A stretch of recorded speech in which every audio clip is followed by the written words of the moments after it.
El camión sin nombre. Me llamo Manuel y llevo 8 años vendiendo tortas de pierna y refrescos frente a la entrada principal del Hospital General Zaragoza, en el corazón de Puebla. Mi puesto consiste en una lona azul sujeta con mecates a 2 postes oxidados, una mesita de madera y un fogón improvisado donde caliento la carne y el pan. Alrededor de mí siempre hay movimiento, médicos corriendo de un lado a otro, enfermeras agotadas después de turnos interminables, familiares con el rostro lleno de angustia, camilleros que parecen cargar el peso del mundo en cada paso. He aprendido a ser un observador silencioso, a escuchar pedazos de conversaciones sin mostrar interés y a respetar los secretos que flotan en el aire.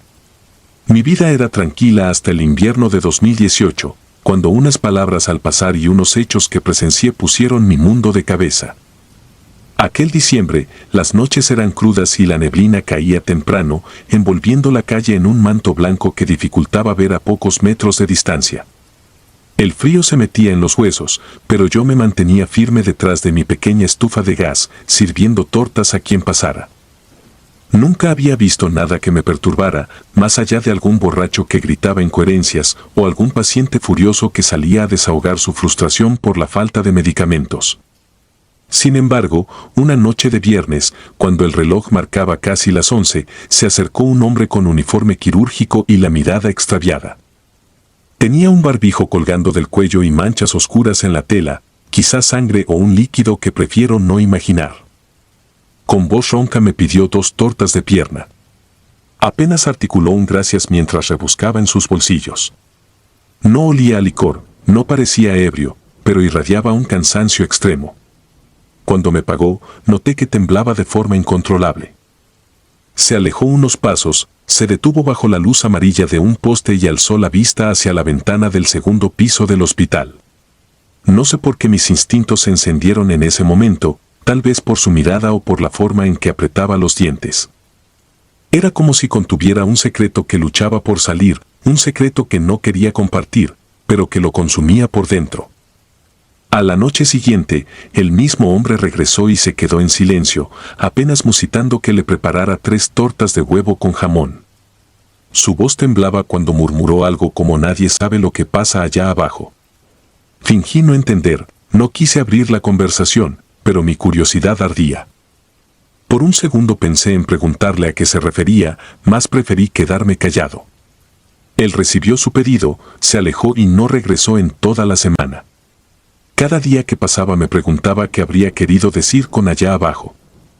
El hospital tenía un área de sótanos, lo sabía porque a veces veía subir camillas vacías desde un elevador al fondo de un pasillo. La mayoría de la gente normal no presta atención a esos detalles, pero cuando uno se pasa las noches en el mismo lugar, nota rutinas, gestos, patrones.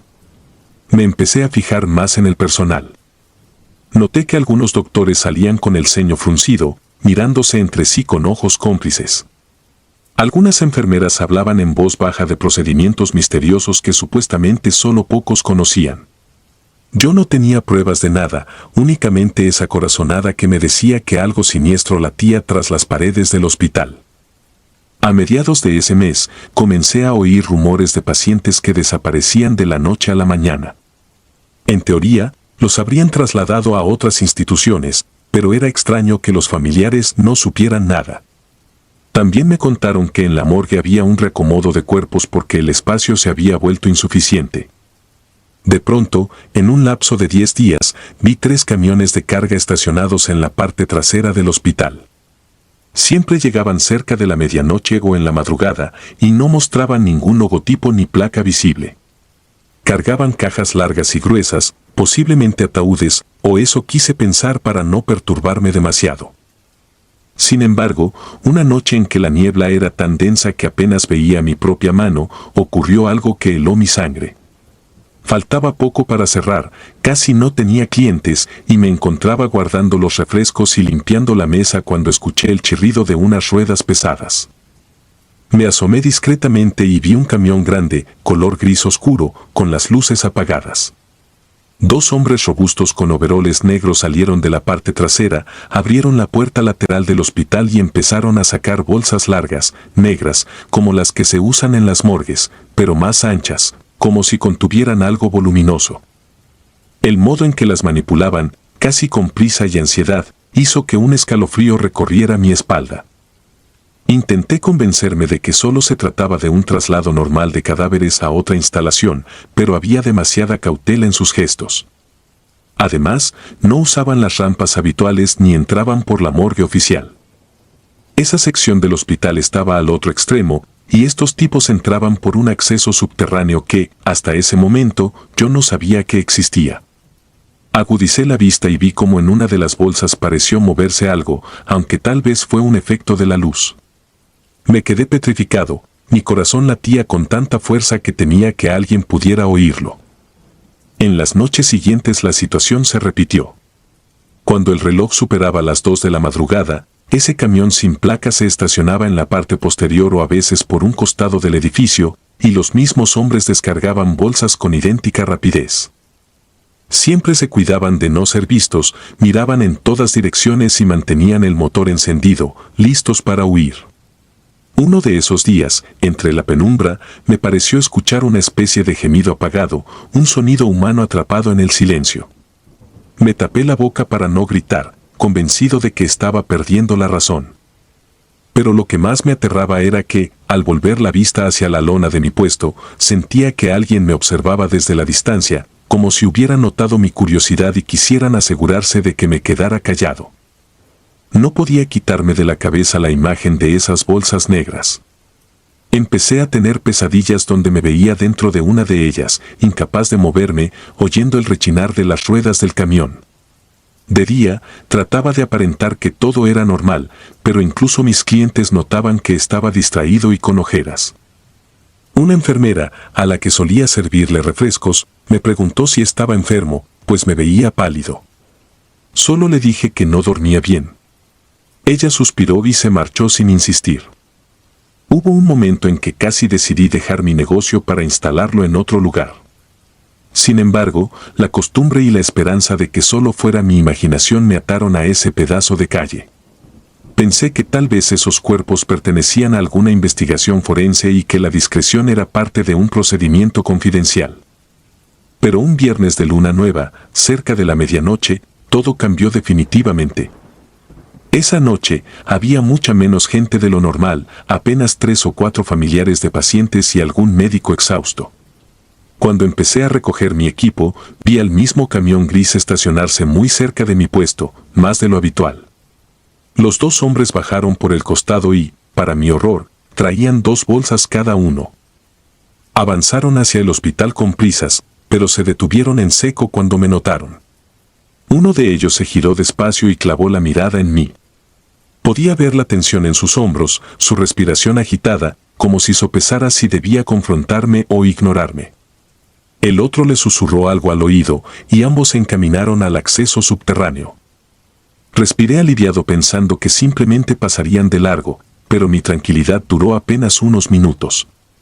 Cuando regresaron al camión sin las bolsas, el mismo hombre que me había mirado se separó de su compañero y caminó directo a mi puesto. Sentí un tirón en el estómago, una alarma interna que gritaba peligro. Con lentitud, me quité los guantes grasientos y lo saludé con un ligero movimiento de cabeza. Él se acercó lo suficiente para que yo percibiera un olor agrio, mezcla de sudor y algo más que no supe identificar.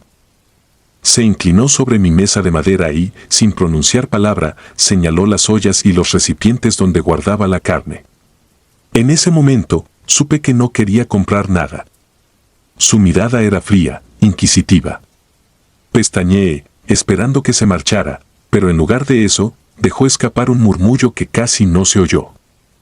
Lo entendí a medias, pero capté lo esencial: si ves algo que no te corresponde, mejor olvídalo.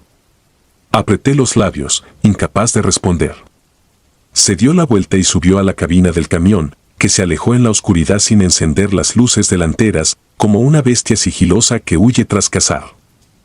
Me quedé allí, temblando, convencido de que si me quedaba por más tiempo, algo malo pasaría. Sin embargo, pasaron 2 semanas y la rutina siguió casi igual. Yo trataba de no mirar hacia la puerta lateral del hospital, cerraba más temprano de lo habitual y evitaba hablar con el personal que pudiera contar algo de mis preguntas. Empecé a aparcar mi coche 2 calles atrás para no llamar la atención, y cada vez que regresaba a casa, vigilaba que nadie me siguiera. Aún así, el miedo me perseguía. Tenía la sensación de que en cualquier momento aparecería ese hombre o alguien peor para silenciarme. Mis pesadillas empeoraron. Soñaba que el camión se detenía frente a mi vivienda, que rompían la puerta y me metían a la fuerza en una de esas bolsas, sin que nadie escuchara mis gritos. Despertaba con sudor frío, sintiendo la garganta seca y el corazón a punto de salirse de mi pecho. Con cada noche, mi paranoia se volvía insoportable. Empecé a rechazar la ayuda de cualquier vecino que se ofreciera a descargar mis insumos, por temor a que fuera un infiltrado. Dejé de aceptar clientes desconocidos con facilidad. En mi cabeza, todos podían ser cómplices, todos podían estar vigilándome. A inicios de enero del año siguiente, la presión explotó. Una madrugada, cuando ya no quedaban clientes, vi un auto color blanco estacionado a unos metros. Dentro había una figura apenas visible, observándome a través de la ventanilla. Fingí que no me importaba, pero mis manos sudaban y mis pensamientos eran un hervidero de suposiciones. Al día siguiente, la misma escena, el coche en la misma posición, luces apagadas, esperando. Cada minuto que pasaba, mis nervios se multiplicaban. Me percaté de que no era coincidencia. Estaban vigilándome y yo no tenía la menor idea de qué hacer. Mi determinación se quebró una noche en que, al llegar a la calle, vi el camión gris otra vez, estacionado justo donde se suponía que iba a colocar mi lona. Los hombres de overoles negros permanecían recargados en la parte trasera, fumando en silencio y mirándome de reojo. Sentí un escalofrío que me recorrió desde la nuca hasta la planta de los pies. Me detuve a pocos pasos, incapaz de avanzar, con la mente en blanco. Uno de ellos dejó caer el cigarro al suelo y lo aplastó con la bota, sin apartar sus ojos de mí. Ese gesto fue el anuncio de que el juego había terminado. Me di la media vuelta y huí calle abajo, abandonando mi puesto, mis mesas, mi mercancía y la poca dignidad que me quedaba. A la mañana siguiente, regresé por mis cosas con el corazón en la mano. Las encontré intactas, como si alguien hubiera querido dejar claro que nada me pertenecía ya. No había nadie cerca. Sentía que, de un momento a otro, podrían salir de algún rincón para atraparme. Metí todo en mi camioneta sin perder tiempo y conduje hasta un barrio más apartado, donde pagué la renta de un pequeño local para vender tortas sin llamar la atención. Aunque la clientela era menor, sentí que al menos podría sobrevivir sin esa angustia constante. Han pasado 5 años desde aquello. Abandoné Puebla al poco tiempo y me establecí en un pueblito cercano a Veracruz. Aquí también hay un hospital, pero mucho más modesto. Vivo con el miedo a que un día aparezca ese maldito camión gris o uno de sus ocupantes, buscando venganza porque me atreví a presenciar sus secretos. A veces, en mis sueños, vuelvo a ver las bolsas negras moviéndose, escucho gemidos que nadie más percibe y despierto con un grito atrapado en la garganta.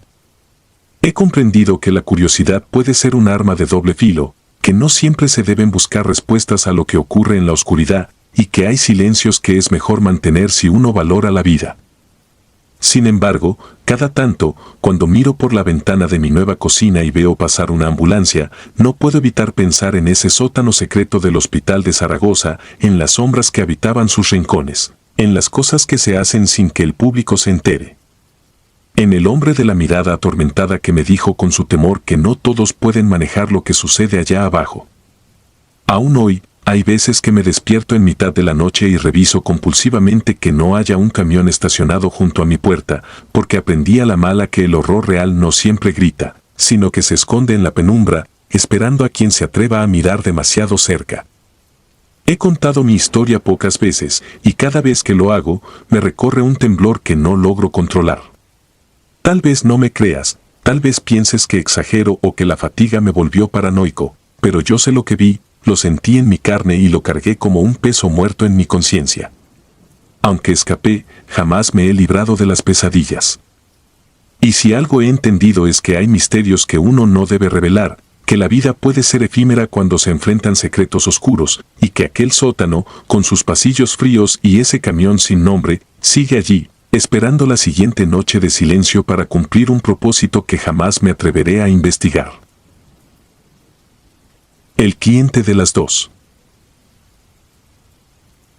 Me llamo Rodrigo y llevo 17 años atendiendo mi propio puesto de tacos de bistec y suadero en una banqueta de la colonia Guerrero, en la Ciudad de México. Esta zona se ha vuelto mi segundo hogar. Conozco a todos los que viven aquí, desde los viejos vecinos hasta los policías que patrullan con desgano de madrugada. Mi rutina es sagrada. Abro todos los días a las 6 de la tarde y cierro cerca de las 4 de la mañana o antes si la venta está floja. En esta colonia uno termina acostumbrándose a ver de todo, desde riñas callejeras hasta borrachos que se tambalean buscando un último taco antes de dormir. Sin embargo, por más dureza que presumas tener, siempre hay algo que puede romper tus nervios. Esa noche, hace unos meses, comenzó como tantas otras. Encendí la plancha, coloqué los trozos de carne y preparé la salsa verde, que me sale bastante picosa según mis clientes más fieles. El viento corría helado entre los edificios derruidos y no había mucha gente. Parecía una velada tranquila, de esas en las que uno se pone a platicar con cualquier borrachín para matar el aburrimiento. Poco imaginaba que esa noche, a la misma hora de siempre, llegaría el hombre que lo cambiaría todo. Empezó a frecuentar mi puesto hacia mediados de 2021. Era alto, con una complexión delgada y un porte que no sabría describir. No era estrictamente elegante, pero sí transmitía una extraña seguridad. Vestía una chamarra de mezclilla oscura, una playera deslavada y pantalones negros. Su cabello, siempre peinado hacia atrás, brillaba como si estuviera mojado. Pero lo que más me inquietaba eran sus ojos, inexpresivos, casi vacíos, como si detrás de esa mirada no existiera nada. Aparecía puntual, a las 2 de la mañana, y se ubicaba en un rincón de la barra donde la luz del poste apenas alcanzaba a iluminarlo. Jamás intercambiamos una palabra de más, salvo el inevitable, ¿cuántos serán?, y su voz monótona al responder, 4 de suadero, con todo. Su tono era tan neutro que ponía la piel de gallina, porque parecía que no existía emoción alguna en él. Preparaba sus tacos con rapidez y trataba de no mirarlo más de la cuenta. Pagaba siempre con billetes viejos de 50 pesos, esos que dejaron de circular hace muchos años, los de José María Morelos con el fondo grisáceo.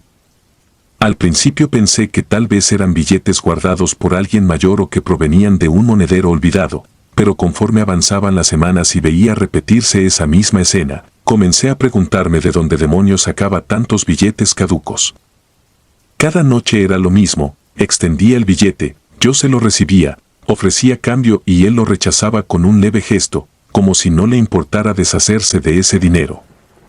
Nadie más parecía prestarle atención. Los clientes regulares, los taxistas que se paraban a echar un taco antes de continuar su recorrido, y hasta los vendedores ambulantes que ofrecen cigarros sueltos o dulces en la esquina, no parecían notar su presencia. Era como si solo existiera para mí. Esa indiferencia colectiva me hizo sentir aislado, como si estuviera lidiando con un espectro que nadie más podía ver. Con el paso de las noches, mi curiosidad se fue volviendo insoportable. Empecé a reunir los billetes que me daba en una pequeña caja de plástico donde suelo guardar la propina. Uno tras otro, parecían recién impresos a pesar de su antigüedad, sin rasgaduras ni manchas. Tenían un olor extraño, como a humedad encerrada durante años en un lugar sin ventilación. Cada billete era idéntico, con la misma textura y un ligero tono amarillento que delataba su vetustez. Para cuando reuní casi 30, algo dentro de mí gritaba que ese hombre no era alguien ordinario. La sospecha se convirtió en obsesión. Necesitaba saber quién era, de dónde venía y, sobre todo, qué hacía rondando estas calles a esa hora cada noche. Me propuse seguirlo y desenmascarar su rutina, pero confieso que el miedo me paralizaba. Había visto cosas terribles en esta colonia, robos, ajustes de cuentas, extorsiones. Pero siempre había podido mantenerme al margen gracias a la misma ley silenciosa que muchos creemos infalible: no te metas con nadie y nadie se meterá contigo. El problema era que mi curiosidad estaba a punto de romper esa ley. Tomé la decisión una noche de sábado, cuando supuse que su llegada sería tan puntual como siempre. Apareció a las 2, me pidió sus 4 tacos de suadero, pagó con su billete viejo y rechazó el cambio. Esa vez su mirada se cruzó con la mía por un instante. Sentí un escalofrío recorrerme la espalda, como si estuviera frente a una presencia mucho más peligrosa de lo que aparentaba. Aún así, tragué saliva, cerré el puesto con la excusa de que se me había terminado la carne y salí a seguirlo a prudente distancia. Lo vi alejarse por calles apenas iluminadas, donde la poca luz se filtraba entre los edificios derruidos. Caminaba despacio, con pasos firmes, casi como si supiera que, tarde o temprano, llegaría a su destino sin ser molestado. Recorrió 3 cuadras enteras en línea recta hasta que dobló a la izquierda en una avenida donde habían cerrado varios negocios. Sobre las cortinas metálicas se leía grafiti y las paredes mostraban carteles de eventos pasados, arrugados y casi ilegibles. Me mantuve lo suficientemente lejos para evitar que me descubriera, pero lo bastante cerca para no perderlo de vista. El corazón me latía con fuerza y el sudor me recorría la frente. Seguramente me veía ridículo, agazapado detrás de postes y automóviles estacionados. En cualquier momento, podía toparse con un grupo de delincuentes o policías corruptos y yo no tendría forma de defenderme. Sin embargo, mi obsesión por descubrir su secreto me empujaba a seguir avanzando. Llegó a una bodega abandonada, de esas que hace años funcionaban como almacén de refacciones automotrices. La puerta principal era de lámina oxidada y estaba cerrada con candados. Él, sin inmutarse, rodeó el lugar hasta una entrada secundaria, una puerta de madera descascarada que parecía a punto de caerse. De pronto sacó algo de su chamarra, tal vez una llave o un dispositivo, y la puerta se abrió ante él sin hacer el menor ruido. Me acerqué despacio y me escondí detrás de una pila de llantas viejas apiladas contra la pared exterior. No había luz en las ventanas, apenas un tenue resplandor rojizo que se filtraba por las rendijas del lugar. Me armé de valor y busqué algún hueco para mirar dentro. Encontré una pequeña abertura en la madera astillada de la puerta y me asomé. Lo que vi me hizo sentir un nudo en el estómago que casi me hace vomitar. Dentro de la bodega, bajo el destello amortiguado de varias veladoras, había gente repartida en los rincones. Algunos parecían dormidos en el suelo, con cobijas sucias y caras demacradas. Otros estaban de pie, murmurando apenas, casi sin levantar la voz. En el centro había una mesa improvisada con tablones, donde 2 hombres de aspecto siniestro contaban dinero. Podía ver claramente montones de billetes viejos, los mismos de 50 pesos que me había estado entregando ese individuo noche tras noche. En uno de los muros colgaban varias fotografías. No pude distinguir los rostros con claridad, pero me pareció ver un sinfín de imágenes de personas diferentes, como si fuera un registro de víctimas, migrantes o gente que habían sacado de sus casas. Al costado había maletas y mochilas polvorientas, algunas abiertas y llenas de documentos, tal vez pasaportes o identificaciones. El olor a encierro y sudor era tan fuerte que atravesaba la puerta y se me metía en la nariz con un tufo repugnante. De pronto, distinguí a mi enigmático cliente acercándose a la mesa. Les entregó un sobre a los hombres, quienes lo vaciaron sobre los tablones y comenzaron a contar su contenido. No logré ver qué había exactamente, pero supuse que podía tratarse de más dinero o algún tipo de papeleo. Mi cliente no dijo palabra, se quedó ahí, de pie, con la misma expresión vacía, como si solo cumpliera órdenes o estuviera cumpliendo con un ritual. Luego dio media vuelta y atravesó la bodega para perderse por una puerta interior. Mi respiración se aceleró y, sin querer, pisé un trozo de metal que resonó con un eco contundente. Sentí mi corazón hundirse en el pecho. Escuché pasos que se dirigían hacia la entrada, murmullos crecientes y el deslizarse de un cerrojo. No pensé en nada más que en huir. Eché a correr calle abajo, sin importarme hacer más ruido. Detrás de mí oí gritos ahogados y el rechinar de la puerta de lámina, pero no volteé a mirar. No quise enfrentarme a lo que fuera que habitaba en ese lugar. Llegué de vuelta a mi puesto sin aliento, sintiendo las piernas temblar. No había nadie. Los faroles alumbraban la plancha de acero aún caliente y el recipiente con salsa ya medio cuajado por el frío de la noche. No sabía si encerrarme en mi casa o esperar a que se calmaran mis nervios. Pensé llamar a la policía, pero la sola idea me pareció inútil. Esta ciudad tiene rincones donde la ley no significa nada y donde la complicidad se extiende como una plaga. Me imaginaba llegando a un ministerio público con uno de esos billetes viejos, tratando de explicar la historia y las risas de burla que me soltarían en la cara. Otra leyenda urbana de la colonia Guerrero, ¿verdad, joven? No dormí esa noche. Cuando cerré mis ojos, volvían las imágenes de gente amontonada en la bodega, el brillo rojizo de las veladoras y esos billetes en la mesa, como un tributo macabro. Una y otra vez me preguntaba qué clase de negocio era ese. Trata de personas, tráfico de órganos, explotación. Se me ocurrieron 1000 teorías, todas peores que la anterior. El rostro vacío de mi cliente me atormentaba.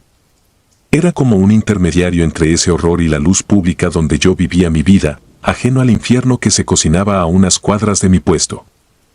A la siguiente noche, mis manos temblaban mientras acomodaba la carne y las salsas. Sentía que en cualquier momento aparecería ese hombre para seguir con la misma rutina y yo simplemente no estaba seguro de cómo reaccionar. Pero cuando dieron las 2, no apareció. Ni esa noche ni la siguiente. Durante días estuve tenso, esperando que surgiera de la penumbra para pagarme con otro billete carcomido por el tiempo y mirarme con esos ojos sin vida. Sin embargo, jamás regresó. Con el paso de las semanas, intenté olvidar lo sucedido. No le conté a mi familia ni a mis amigos. Era como si mi silencio fuera la única forma de mantenerme a salvo. Los billetes todavía estaban en mi caja de plástico, recordándome esa bodega repleta de presencias sombrías. Un día, mientras hojeaba las noticias, leí sobre la desaparición de varias personas en el centro de la ciudad. Sus rostros aparecieron en pantalla y sentí un escalofrío al imaginar que tal vez, solo tal vez, esas vidas podían haber pasado por aquella bodega. Tomé la caja con los billetes viejos y la escondí en un sitio seguro. No he querido tirarlos ni destruirlos. Cada vez que los veo, recuerdo lo frágil que es la vida y lo cerca que podemos estar de caer en los rincones más oscuros de esta ciudad. Pienso en toda la gente que no es tan afortunada como para escapar a tiempo, que termina atrapada en redes de crimen sin esperanza de salvación. Desde entonces sigo vendiendo tacos todas las noches en la misma esquina de la colonia Guerrero. A veces cierro un poco más temprano, fingiendo que se acabó la carne y me voy a casa antes de que la oscuridad se vuelva demasiado densa. Desde aquel incidente miró a cada cliente con la sospecha de que, detrás de un rostro cualquiera, puede existir un secreto inimaginable. Sé que en esta ciudad uno no debe husmear demasiado, porque la curiosidad puede costar la vida. He aprendido a callar, a bajar la mirada y a no cuestionar demasiado a los extraños que se acercan a mi puesto. Aún así, en lo profundo de mis pensamientos, me pregunto cuántos lugares como esa bodega siguen operando sin que nadie haga algo. ¿Cuántas personas han sido llevadas a sitios donde se decide su destino a puerta cerrada? La simple idea me quita el sueño. A veces quisiera creer que todo fue una pesadilla, pero luego vuelvo a encontrar el rastro fantasmal de esos billetes y comprendo que no hay olvido posible. Ahora guardo un cuchillo extra bajo la plancha por si acaso. No sé si algún día tendré que usarlo, pero me hace sentir un poco más seguro. La colonia Guerrero nunca ha sido un jardín de rosas, pero después de aquella noche percibo la oscuridad de sus calles con nuevos ojos.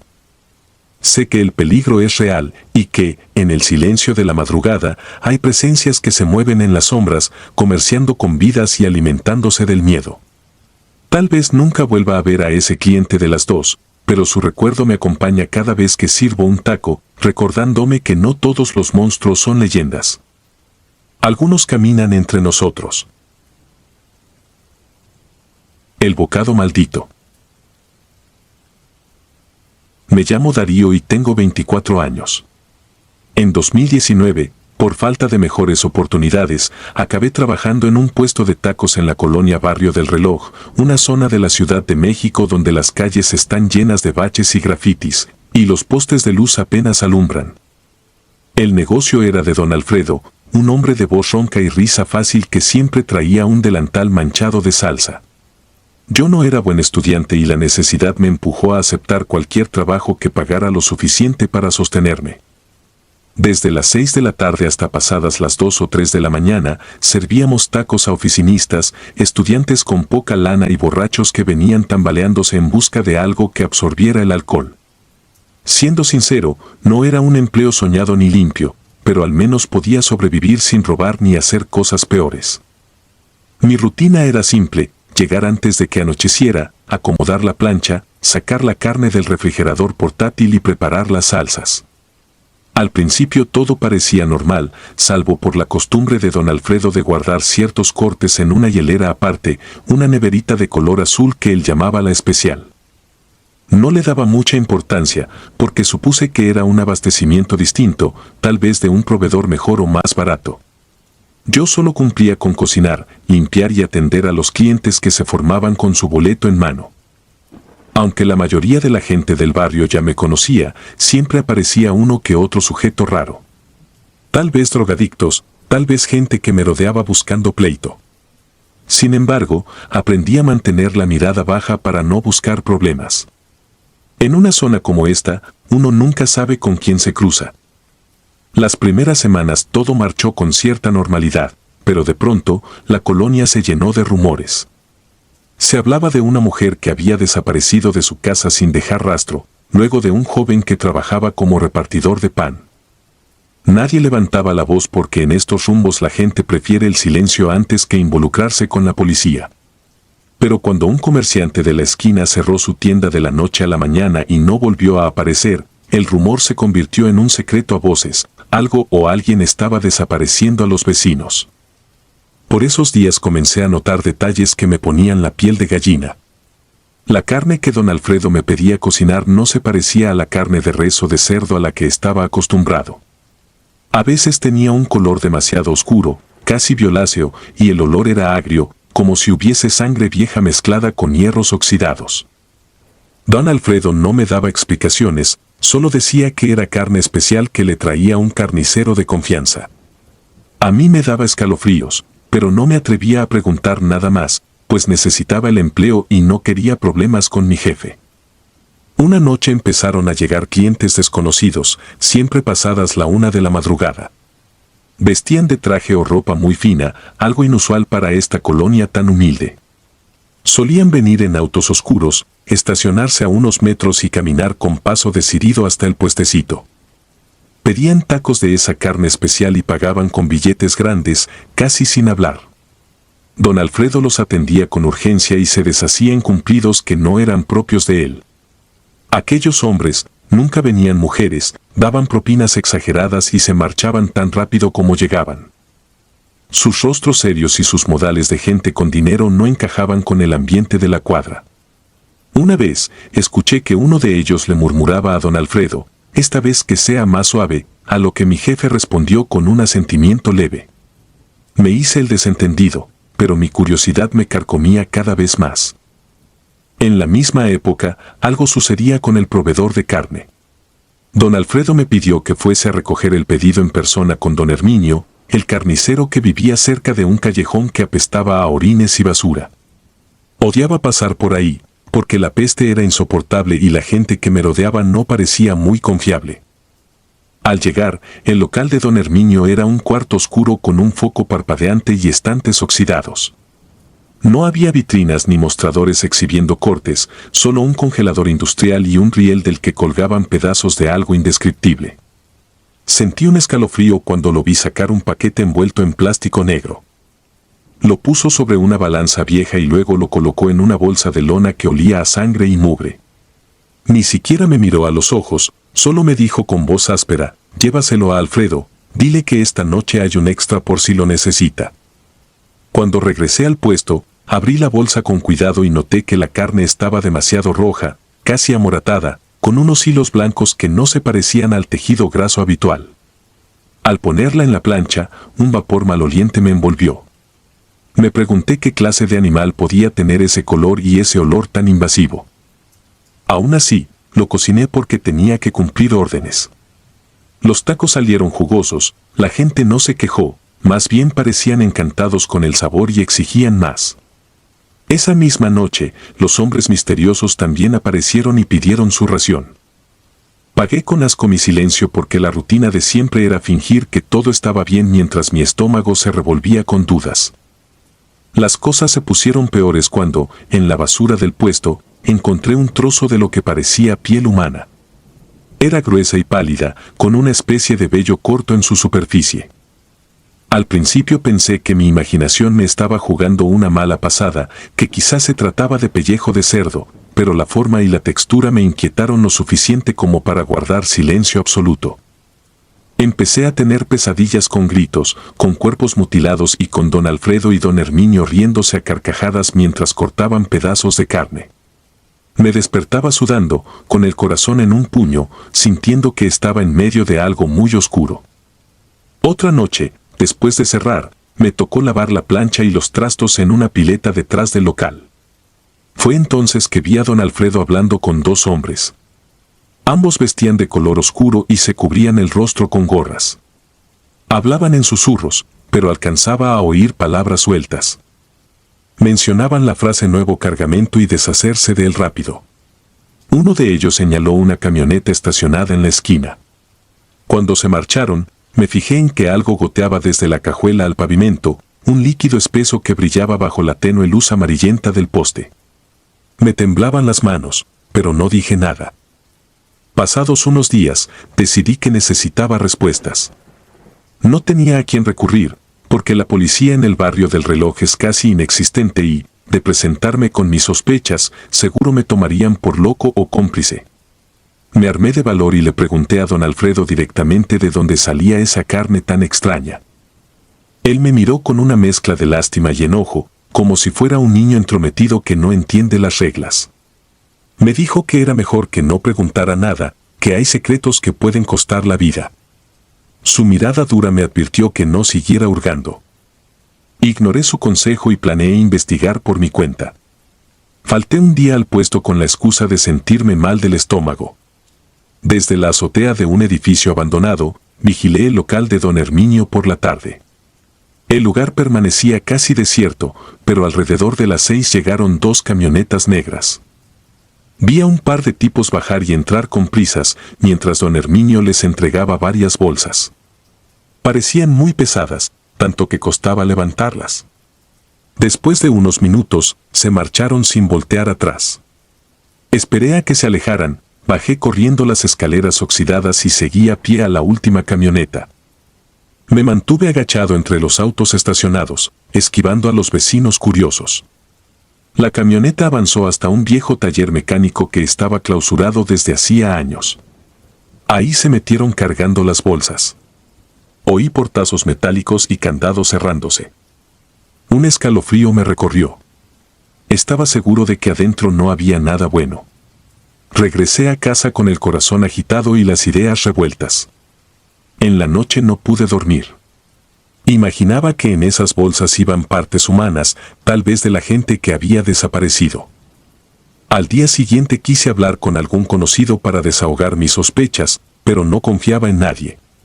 Temía que pudieran delatarme o que, si corría la voz, terminara siendo la siguiente víctima. Respiré hondo y decidí ir al taller mecánico yo solo. Era casi medianoche cuando llegué al lugar. La calle estaba oscura, con solo un foco intermitente que iluminaba un portón verde. Al acercarme, sentí un hedor penetrante, como de carne podrida y químicos fuertes.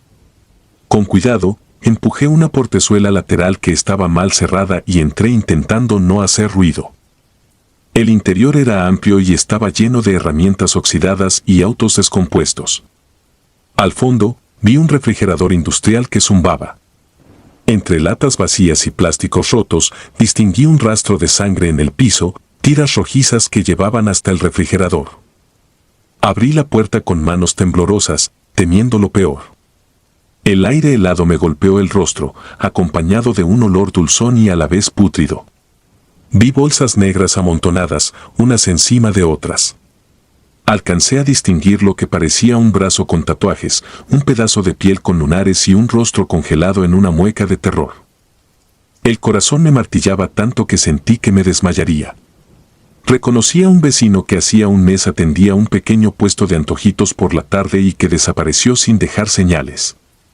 Su pierna estaba ahí, con el mismo lunar que le había visto una vez cuando se remangó el pantalón. Sentí náuseas y me cubrí la boca con las manos temblorosas. Apenas reaccioné para tomar mi celular y tomar unas fotos como prueba, cuando escuché pasos detrás de mí. Alcancé a voltear y vi a don Alfredo, su semblante transformado en una mueca de furia. No dijo nada, solo me miró con esa expresión que mezcla rabia y decepción. Supe de inmediato que no tenía escapatoria. Algo me golpeó la cabeza con fuerza y caí de rodillas, solté el celular y todo se nubló. Desperté horas después en un callejón sucio, con un dolor insoportable en la nuca. Tenía sangre seca en la frente y mis ropas olían a podredumbre. Intenté buscar mi celular, pero no estaba. El sol ya asomaba por el horizonte. Me sentí mareado y con la certeza de que había descubierto un horror que iba más allá de mi imaginación. Corrí al puesto para ver si encontraba a don Alfredo, pero estaba cerrado.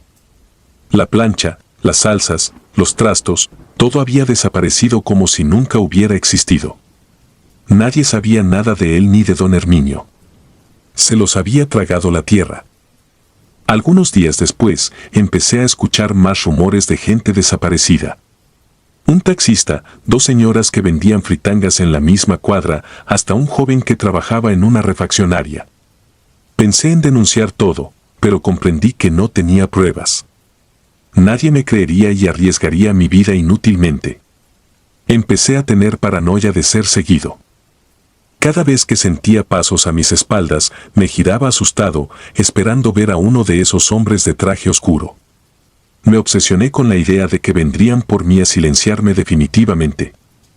Conseguí un trabajo temporal en otra colonia y jamás regresé al barrio del reloj. Pero las pesadillas no me han dejado en paz.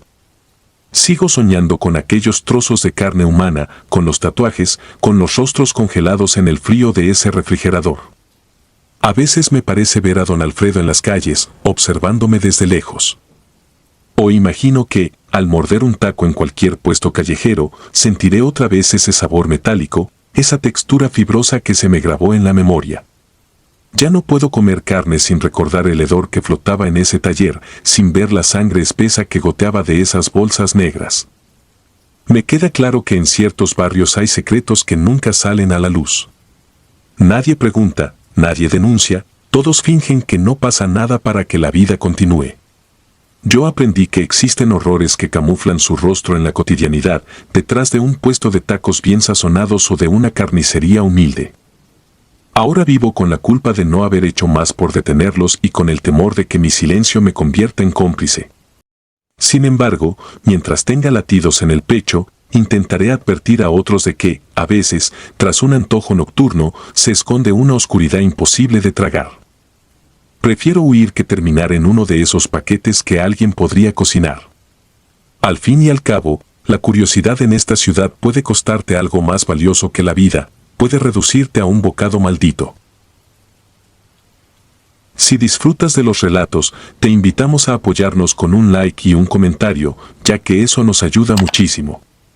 Además, si aún no estás suscrito o suscrita, te animamos a formar parte de la comunidad del terror. Muchas gracias por escucharnos y por tu apoyo.